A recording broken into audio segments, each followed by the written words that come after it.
Clemson basketball got a reality check on the cost of not having a closer.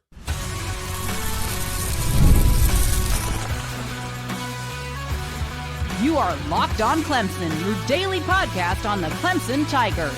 Part of the Locked On Podcast Network, your team every day.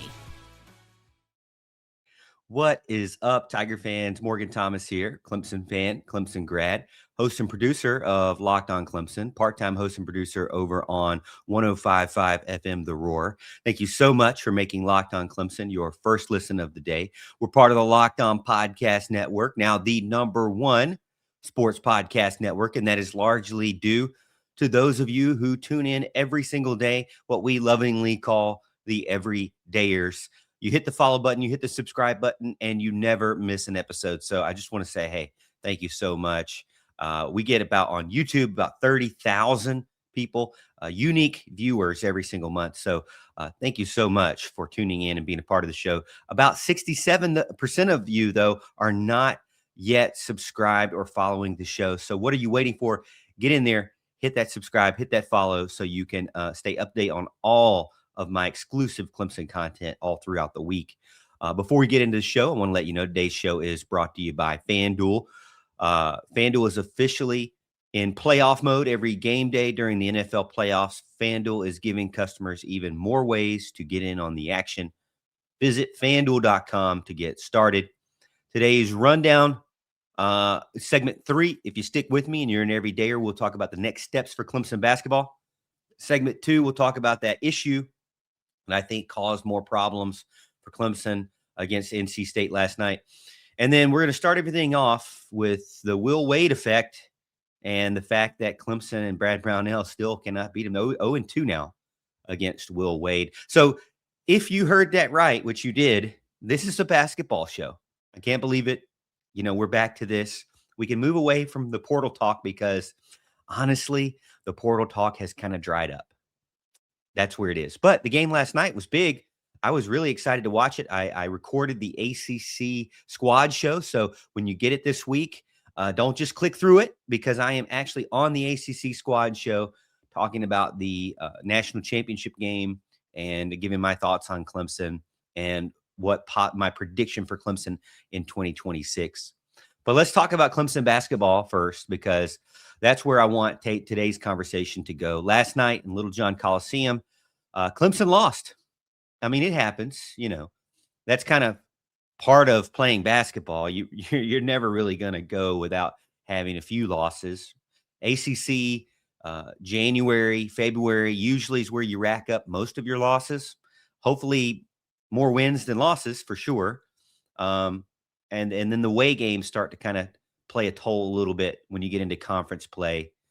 Whether you like to believe it or not, I mean, the ACC is still a powerhouse basketball conference, and Clemson right now is ranked second overall in the ACC with just one ACC loss. So this is their first one.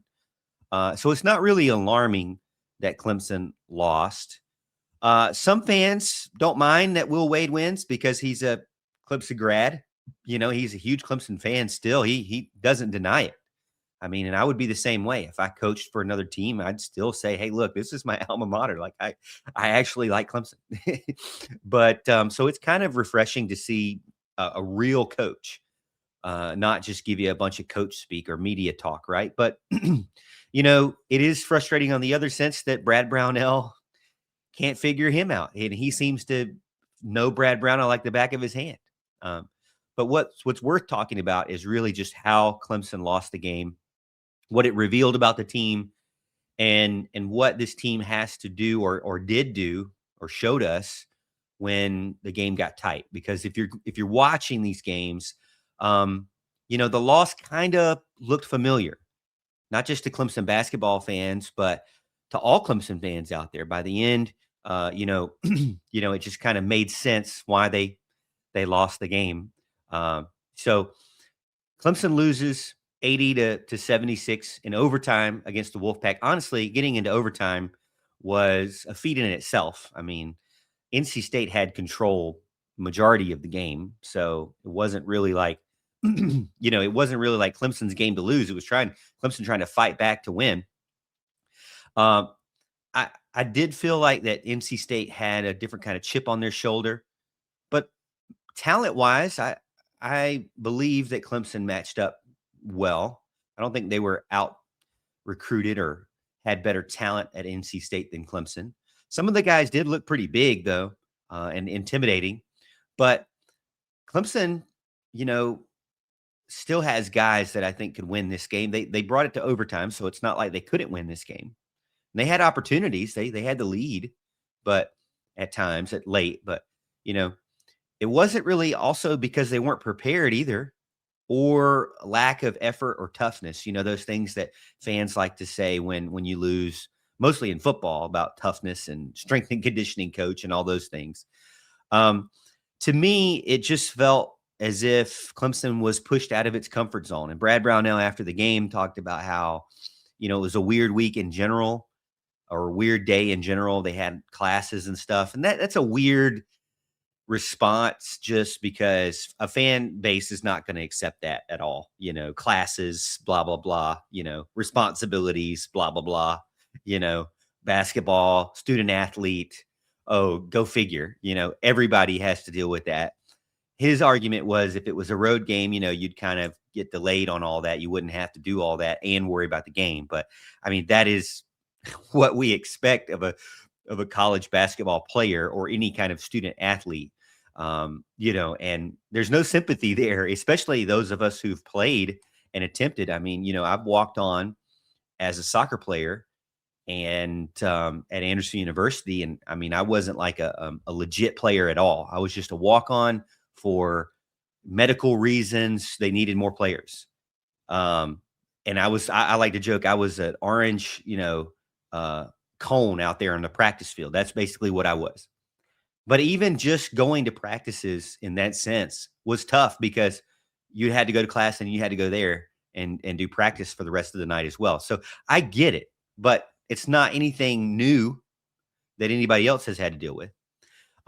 Will Wade, though, you know, really put them out of their comfort zone, walked into Little John knowing exactly what he wanted to do and how he wanted to win the game.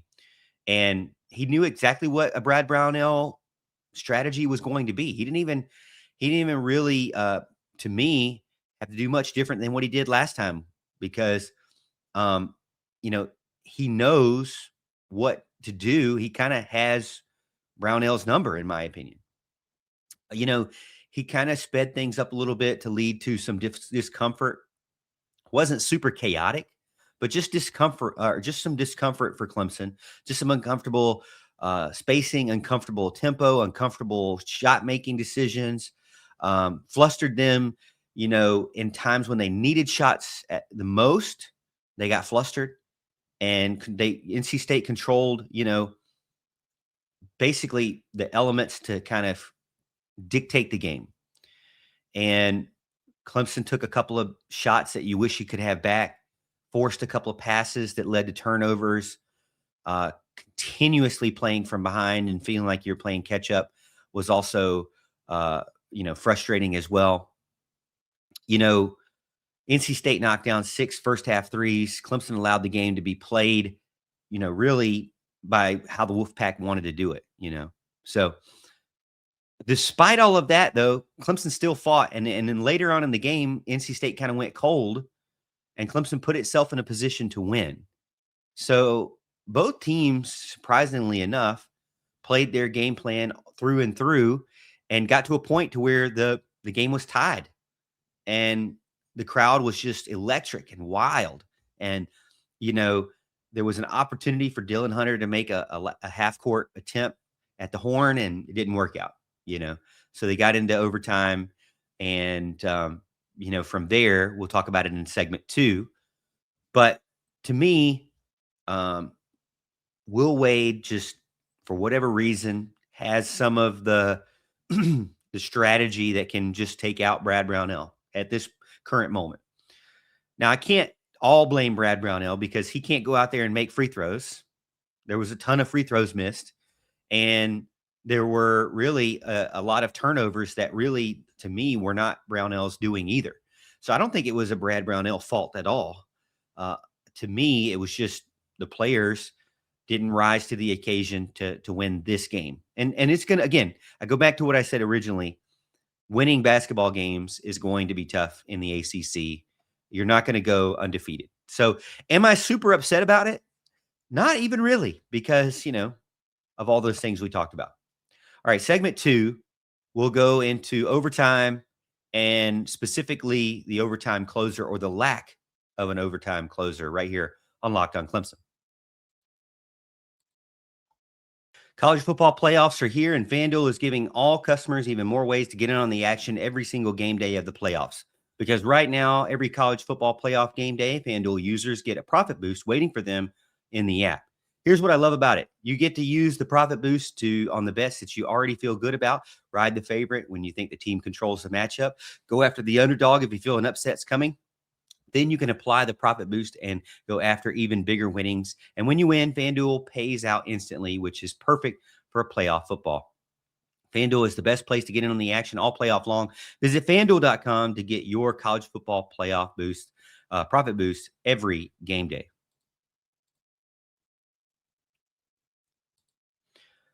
Now we get to kind of the real conversation. Overtime didn't introduce Clemson's problem.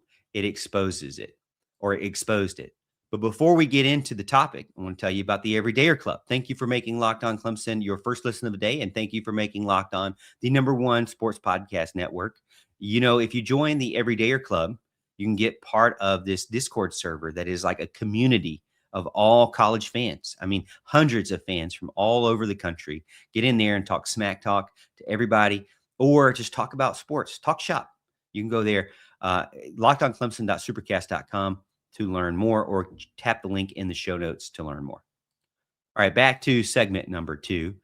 Clemson, to me, doesn't have a defined closer. And what I mean by a closer is a guard, a killer guard that is not only going to be a facilitator in finding one-on-one matchups, finding the mismatch, but a guard that you can truly just move everybody out of the way and isolate them. There's no one you can just simplify everything and say, hey, give them the ball and let them drive the lane and get that foul or get the bucket and the and one.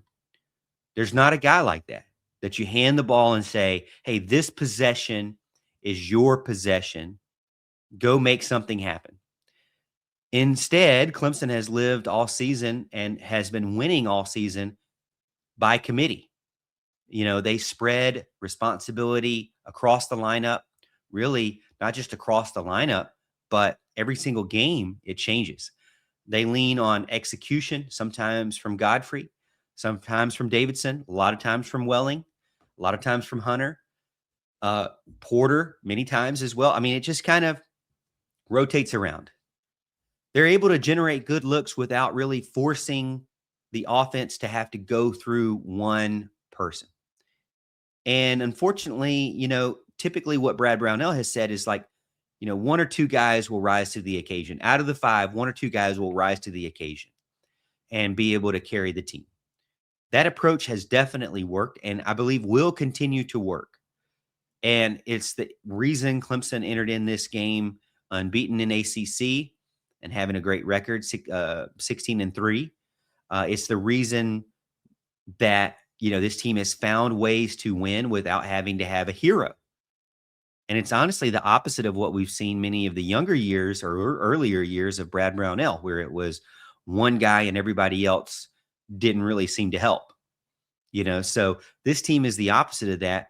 Very well coached, very well at working together, fits exactly what Brad Brownell wants. And for the majority of the season has had a rotation or a committee, if you will, of players that can rise to the occasion and win the game.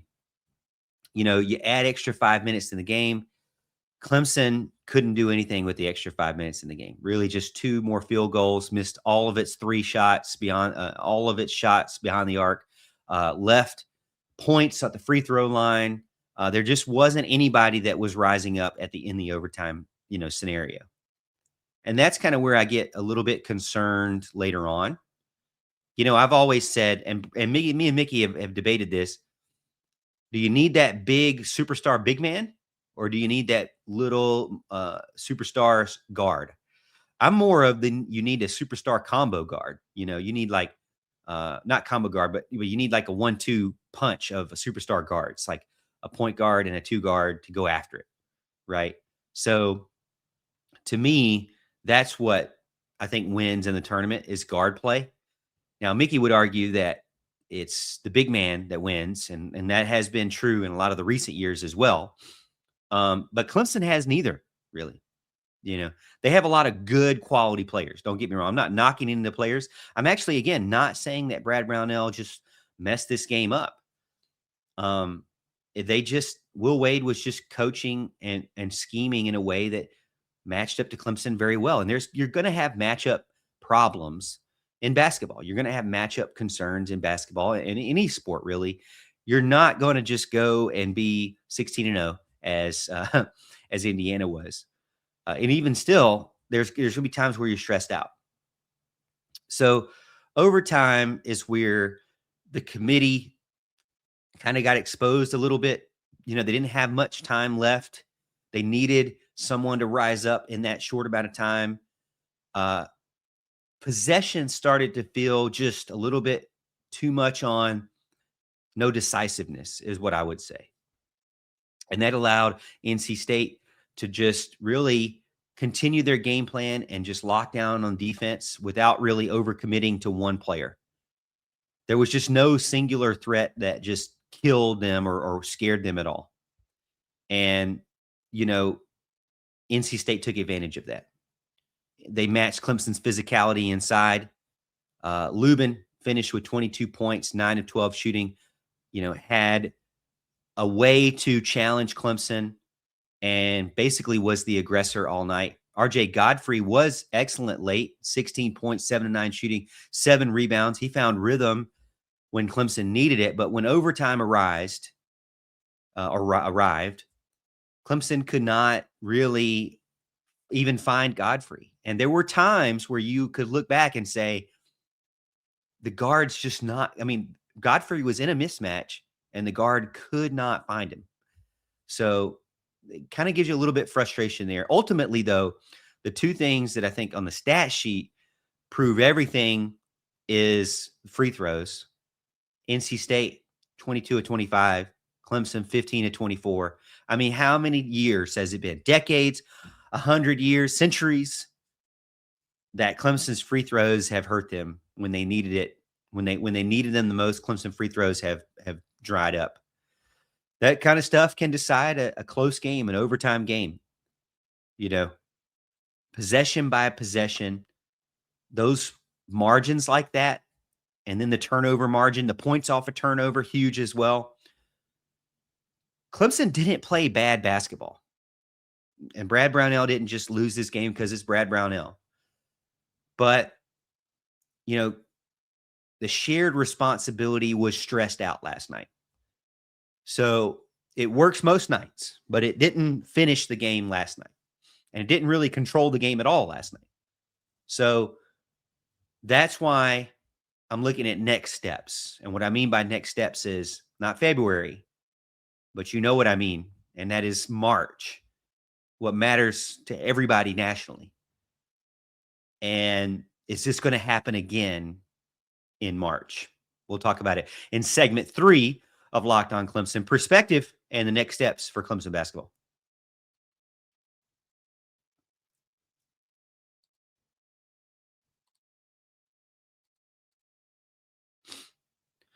All right, welcome back in. Perspective and what the loss really means for Clemson. We got to zoom out and look at it. Clemson currently is 16-4 overall. If you told anybody 16-4, they'd be like, man, this is a great team. And they are a great team. They're a really good team. Clemson 6-1 in the ACC. Can't blow your nose at that either. Still one of the better teams in the league and still absolutely positioned to have a great season and already has had a great season, but a strong finish to the season. To me, this loss does not define Clemson basketball, although it does frustrate you because it's Will Wade. You wanted the Will Wade revenge. But then again, he's a likable coach. So, and he's a graduate. So it's kind of like, it's okay. Although then again, it's NC State and you never want NC State to win anything. If I've not told you this before, my first Clemson football game, my uncle took me against NC State and Clemson lost and I cried as a kid. So I have this bitterness against NC State forever. But the loss doesn't define Clemson basketball. They still have a lot of games ahead, and they're going to win a lot of games ahead. But there is a question Clemson has to answer eventually. But before we get to that, let's look at the schedule. Coming up in just 3 days, Georgia Tech at Georgia Tech. Can they win that game? Well, statistically speaking, FPI speaking, analytics speaking, they should win that game. They should be favored in the next 5 games, honestly. Outside of leading up to Duke, which would be the one game that they're heavily not favored. Georgia Tech, they're favored to win that game. Pittsburgh, now Georgia Tech is a away game, so that's one thing. But Pittsburgh, they're favored to win that game. Then they have to go 2 road games, Stanford, California, across the country. So they're favored to win both those games. And even Virginia Tech, who I think is a dangerous matchup, they are favored to win that one as well. So of those 5 games that I mentioned in the ACC, they're favored to win. They're all night games, man. Some of these, well, the first 2 are at 12 o'clock, and then the rest are 10, 8, and 7. So what is realistic for Clemson to win? I mean, are you going to be able to win 3 out of 3 road games in 5 days? Or not 5 days, sorry, in 5 games total. You got 3 road games, 2 3 road games, 2 home games. I believe full on that you can beat Pittsburgh, you can beat Virginia Tech. Can you get all 3 of those road games as well and go 5-0? Or should you go 4-1? Let's just say you go 4-1. Then you're 20-5. I mean, that is overall an amazing season for Clemson. I got to say, you're going to finish out the season tough. Duke, Wake Forest, Florida State, skip Florida State, but Louisville, North Carolina, and then Georgia Tech again at home. So it's not going to be easy once you get into mid-February after Valentine's and after. But, can Clemson win 4 out of 5? If they win 3 out of 5, is that a negative? I think 3 out of 5 would probably be a negative. So Clemson very well can go on a tear and win the next 4 out of 5. So let's put that expectation out there because there's no reason not to. You're going to drop maybe 1 road game. It's probably inevitable in basketball, right? But this one game doesn't define Clemson basketball. This one loss doesn't. Thankfully, it's just the first one, really. But it does talk about where it sets us up to where we want to talk about Clemson is going to go next. Because March, as I mentioned, to me, hurts you even more when you don't have a closer. Balance is great. Having that committee is great. Having a great gelled team is great. It works great in December, works great in November, works even good in January. Late February, March, though, rewards and the dance really rewards players who can create, who can break defenses down all on their own, who can tighten up play calling and defenses just by having the ball in their hands. Who can make players nervous just when they get subbed into the game. So Clemson hasn't really got that player, and they're not going to have that player. So that test has already been, I don't want to say failed, but they haven't proven anything that they have anything like that. So that is kind of my long-term concern of who's going to be that guy to rise up. Is it Godfrey? It very well could be Godfrey, but then you got to get him the ball at the end of the game. You can't be missing 3-point shots and Godfrey over here in a mismatch down low, while you're chucking up miss threes. So they've got to reset on what their strategy is in these tight overtime games and these close second half games. Last night showed that there's a little bit of a limit to the committee basketball, to the current formula of, well, we don't have any heroes. We just hope one or two rises up. And if this conversation feels, comfortable or feels familiar rather, well, you got to think about it. I mean, Clemson football is desperately looking for that superstar again as well.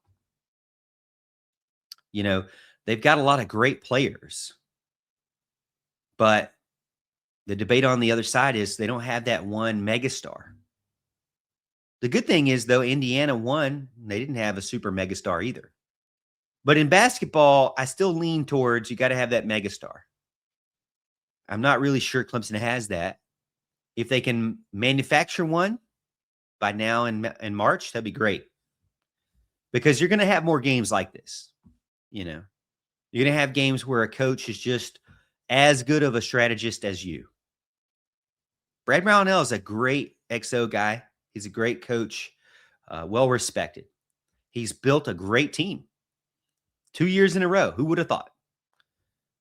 But the postseason is also what matters. There's two parts of basketball season. So the postseason, this team has got to start rethinking its mindset on how it's going to win these games against teams. And this was another favored matchup where they were favored and they lost. So can't keep going into postseason laying a bunch of eggs. Fan base is already frustrated by that. So they got to work out the kinks now. Yeah, the committee's working. The team is working. I'm not even complaining. I'm just saying when it comes to tournament ball, you need that one person that is going to kind of be your general. I think we all can agree on that. Not a loss to complain about by any means, but one that kind of stings a little bit and worries you and concerns you, if you will. Worries me because I told you I'm a worried fan anyways. But that's my thoughts on Clemson basketball. Now, all of you have been complaining about all this football talk. Here's your basketball show. So you better listen. You better watch. And you better follow and subscribe if you haven't already. If you're an everydayer and you're still here with the show, well, what are you doing? What are you doing if you're not an everydayer? Get in there, hit that follow, hit that subscribe. And what are you doing if you're not part of the Everydayer Club? I mean, really? We got the Discord server with all these other fans out there that have already signed up on it, and you can just hang out and have a good old time, but you don't want to do that. You should do it. You should try it out. Just try it out. Everydayer is built for fans. We made this because fans wanted it. So you got it now. Go check it out. At least give it a shot. And you get ad-free episodes.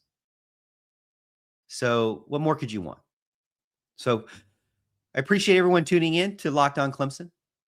Make sure to check out tomorrow's episode and subscribe to the podcast to get all the latest episodes. Follow me over on X at The Morgan T Show. And for those of you watching over on YouTube, or on video, we'll send you over to the first ever 24/7 Locked On Podcast Network YouTube channel. And on audio, I want you to make sure to go check out the second listen of Locked On College Football. And as always, Tiger fans, we'll see you tomorrow, and we'll see you at the top of the hill.